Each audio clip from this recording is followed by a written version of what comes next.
তুই যে আমাকে ক্ষমা করে দিয়েছিস আমার খুব ভালো লাগছে। ক্ষমা না করে কি করব বল, যেভাবে সবার কাছে নালিশ করেছি। তার মানে তুই কি বলতে চাইছিস সবার চাপে আমাকে ক্ষমা করেছিস, মন থেকে করিসনি?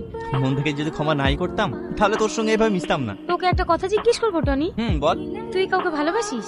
আরে এই কলেজের প্রত্যেকটা ছেলে মেয়ে জানে আমি কাকে ভালোবাসি, আর তুই আমাকে নতুন করে জিজ্ঞেস করছিস? তুই জানিস না? না জানি না। তুই কাকে ভালোবাসিস বল না। এই যে। তুই আংটিকে ভালোবাসিস? আরে না না, আংটিকে ভালোবাসতে যাবো কেন, আংটির মালিককে ভালোবাসি। কেমন দেখতে মেয়েটা? জানি না, সঙ্গে শুধু ফোনে আলাপ হয়েছে, এখনো সামনাসামনি দেখিনি। তার মানে না দেখে প্রেম?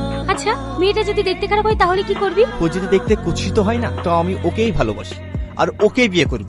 কিন্তু জানিস সালমা, এই কয়দিন হলো ও আমার ফোন তুলছে না, ফোন সুইচ অফ বলছে। ওর কিছু হয়নি তো? না না ওর কিছু হয়নি, ও একদম সুস্থ আছে। তাই যেন হয়। এই কিন্তু তুই কি করে জানলে? না না মানে তুই যাকে জীবন দিয়ে ভালোবাসিস তার কোনোদিন বিপদ হতে পারে?